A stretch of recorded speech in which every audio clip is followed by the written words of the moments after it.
আর একটা হলো কোন কোন পশু দ্বারা কুরবানি করা জায়েজ, কোন কোন পশু দ্বারা কুরবানি আমরা করব। অনেক সময় অনেকে জানি না কোন কোন পশু দ্বারা কুরবানি করা যায়। উট দ্বারা কুরবানি করা যায়, তারপরে গরু, মহিষ, ছাগল, ভেড়া, দুম্বা, এই 6টি পশু দ্বারা কুরবানি করা যায়। এর বাদে কোনো পশু দ্বারা কুরবানি হবে না। কয়টি পশু? 6টি। উট, গরু, মহিষ, ছাগল, ভেড়া, দুম্বা, এই 6টি পশু দ্বারা কুরবানি করবে। এখন আমরা শুনি বয়স কত হবে কোরবানির যে পশুর, যে এগুলোর বয়স কত হবে? এর একদিন যদি কম হয় বয়সের, তাহলে কোরবানি হবে না। অতএব এটা জানাও খুব জরুরি। আমরা কোরবানির গরু কিনতে গেলে মালিকের কাছে জিজ্ঞাসা করা দরকার যে ভাই এটার বয়স কত। এটা যদি জিজ্ঞাসা করা হয় তাহলে সে একটা বয়স বলে দেবে। আর যদি আমরা জিজ্ঞাসা না করে কিনে আনি, আর যেটা যেই পরিমাণ বয়স হওয়া দরকার যদি না হয়, তাহলে কুরবানি তো কবুল হবে না। তাহলে এটা কতটা ইম্পর্টেন্ট, এটা অনেক গুরুত্ব। এজন্য আমরা বয়সটা, উটের বয়স 5 বছর হতে হবে।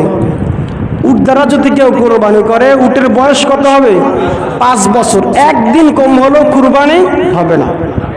উট তো আমাদের তো এখানে নাই, ঢাকা শহরে দেখলাম অনেকে উট নিয়ে আসছে বাজারে। তো উটের বয়স হবে 5 বছর। এরপরে গরু, মহিষ, এই 2টা জিনিস, গরু এবং মহিষ, এই 2টার 2 বছর হতে হবে। 2 বছরের একদিন কম হলেও কুরবানি হবে না। গরু এবং মহিষ জিজ্ঞাসা করো, আমরা তো সকলে গরু দিয়ে কুরবানি করেন, জিজ্ঞাসা করবেন ভাই গরুটার বয়স কত। যদি বলে 2 বছরের কম, তাহলে সেই গরু কেনা যাবে না। আর যদি বলে না 2 বছরের বেশি হয়েছে, তাহলে এই গরু কিনবেন। মনে থাকবে তো ইনশাআল্লাহ 2 বছর। আর ছাগল, ভেড়া, দুম্বা 1 বছর হতে হবে।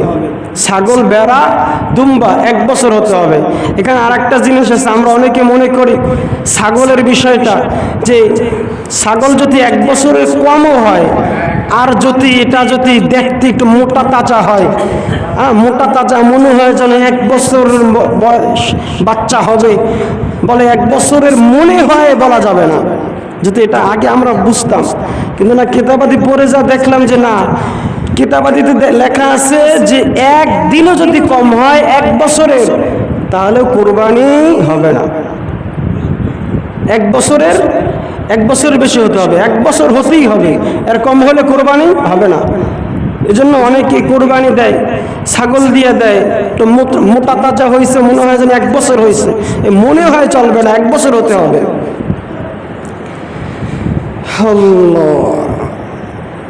এবার আর একটা বিষয় শুনি, কত শরীকে কোরবানি করা যাবে, গরুতে কতটা ভাগ নেওয়া যাবে, ছাগলে কি ভাগ নেওয়া যাবে, না উটে কি ভাগ নেওয়া যাবে, দুম্বায় কি ভাগ নেওয়া যাবে, এই বিষয়ে আমরা জানব।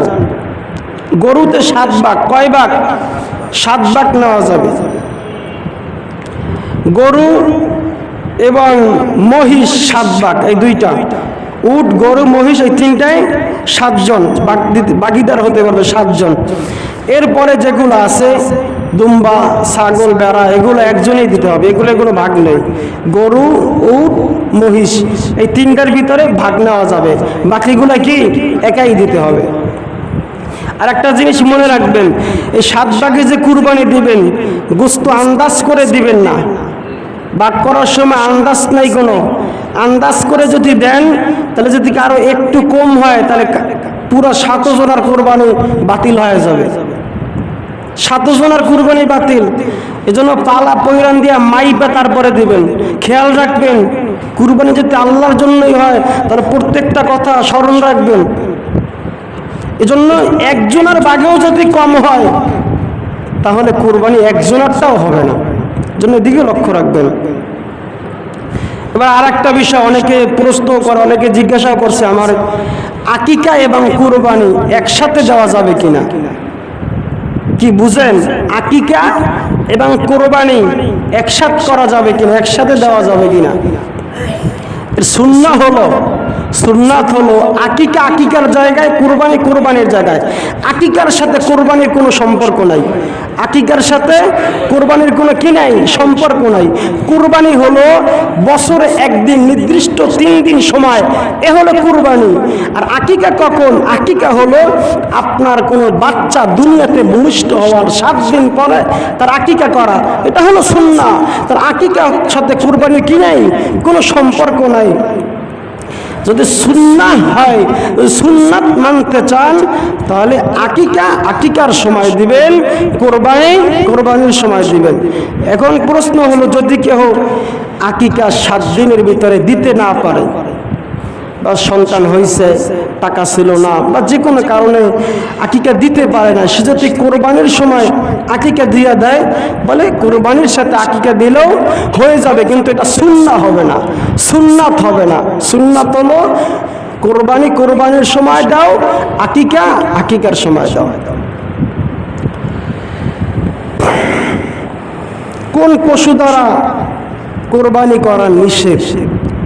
যেমন গরু, আবার গরু দিয়েও কোরবানি করা নিষেধ আছে, কিছু কারণ আছে। এগুলো কারণ যদি গরুর ভিতরে পাওয়া যায়, তাহলে গরু দিয়েও কোরবানি হবে না।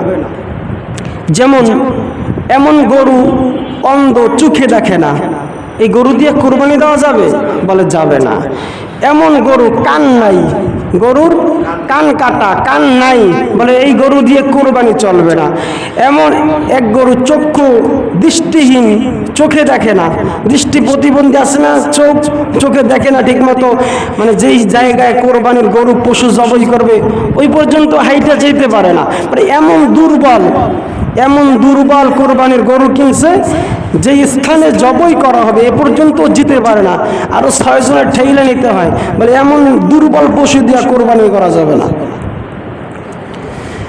এমন পশু দিয়া কোরবানি করা যাবে না। এজন্য এদিকেও লক্ষ্য রাখবো, কোরবানির গরু যখন আমরা খরিদ করব, কিনবো, তো এদিকে লক্ষ্য রাখবো যেন গরুর ভিতরে কোনো কি না থাকে, দোষ ত্রুটি না থাকে। এগুলো আমরা খুব খেয়াল রাখবো। 1 নম্বরে যেটা বলছিলাম,